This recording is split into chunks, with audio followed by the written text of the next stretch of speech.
Okay, well, first of all, I'd like to thank all you guys for tuning in and watching the newest video in my series of videos for strats on our ICC raids. For those of you guys who do not know, the boss that we are attempting right now is called Professor Putricide. It's the final boss in the Plague Wing, the newest wing that was just released last Tuesday. This boss encounter, to be honest, isn't that challenging. It's just a matter of controlled instances. At the start of the fight, as you saw, we had our Paladin tank it. We had Sheets, who was our DK, run over and turn into an A-bomb. Basically, the goal of the Abomination on the entire fight is just to take and destroy those little green oozlings, or the ooze that fills up the room that you'll see randomly throughout this fight. He also has a DPS that he can put on the boss to do massive amounts of damage to the boss, which does help you burn through the phase 1 of the encounter and as well as phase 2. During phase 1 of the encounter, it lasts until the boss is at 80% health.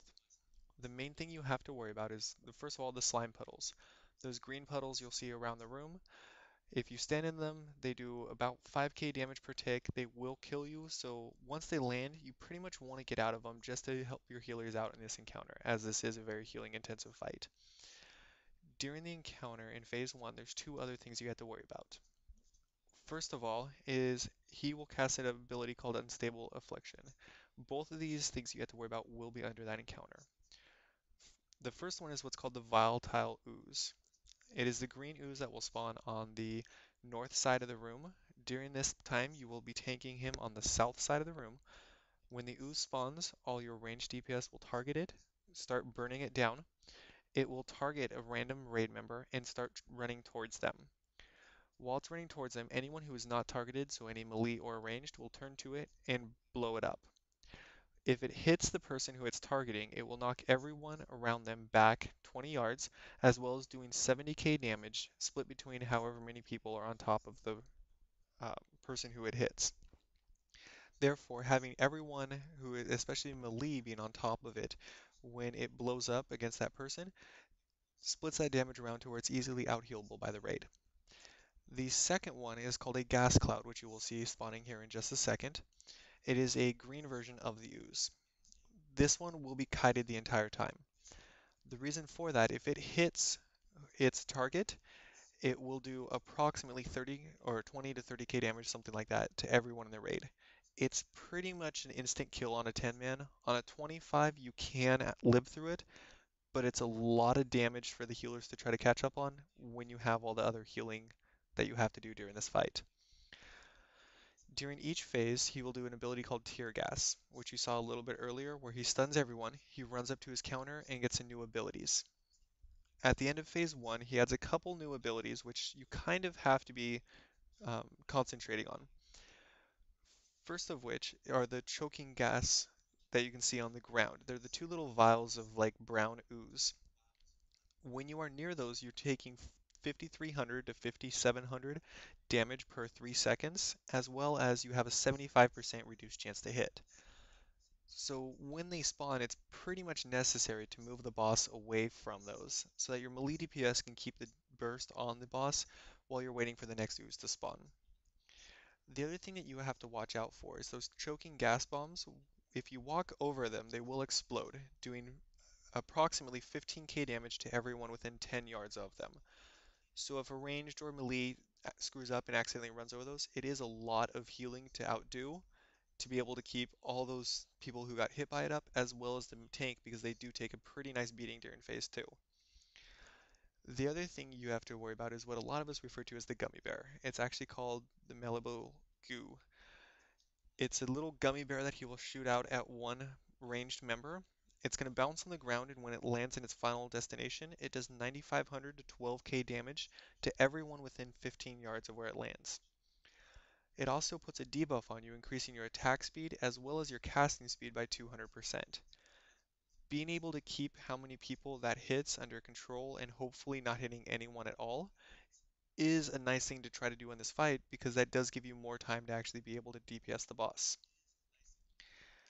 At the end of phase 2, phase 3 starts, which is the hardest part of this fight.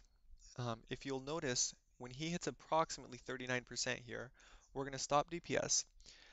The reason for this, we have an ooze that's just about to spawn. If we have that up during phase 3, we won't have full DPS on the boss, which we need during that burn phase. Also, we're going to let him get one more set of oozes out so that we can take them, kill them off the board, and reset the floor itself of ooze before we start phase 3. During phase 3, he will put another tear gas out, which will of course stun everyone again, while he goes up to his counter and gets his little bag of tricks out again. During phase 3, he does have an ability which is permanently on him, increasing his attack speed by 50%. The main thing with phase 3 is being able to kite him while your DPS keeps enough damage on him to burst him down during this phase.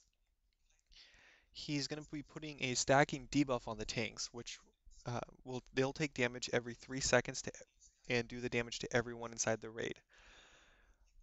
Controlling the amount of debuffs that each tank has is essential during this fight.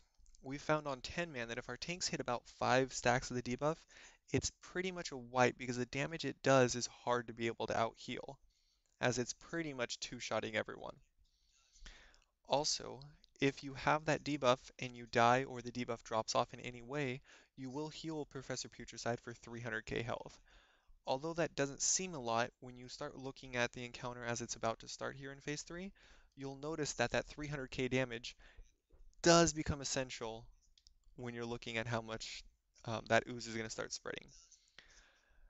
When you hit phase 3, the abomination is no more. You have no way of getting rid of the green ooze, which is just going to constantly spread until it fills up the entire room. The entire purpose of phase 3 is a burst phase. It's nice to burn less at the beginning of the phase, as well as ghouls, pets, even have your healers just dot the boss, just to get any form of damage you can onto it. The main portion of this in phase 3 is being able to control all the types of AoEs that you have going off. You'll have the choking gas going down, so you need to make sure your melee, ranged, and everyone moving during this entire phase 3 does not hit them. If they do, they will explode, taking a lot of damage to the entire raid, as everyone's pretty much on top of the boss, and that will probably call your wipe right there. As you can see, we're kiting him around the room along the side of the walls. The reason for this, if you can see that on the far side of my screen, that ooze is starting to grow over and over again. During this phase 3, you're trying to kill him before that ooze fills the entire room. If it fills the entire room, well, you're pretty much going to wipe. Good luck, try again. This was our guild's first 10-man kill. I just wanted to post this so you guys know what to do, what to expect, and tomorrow we will be trying 25 more than likely, or Thursday.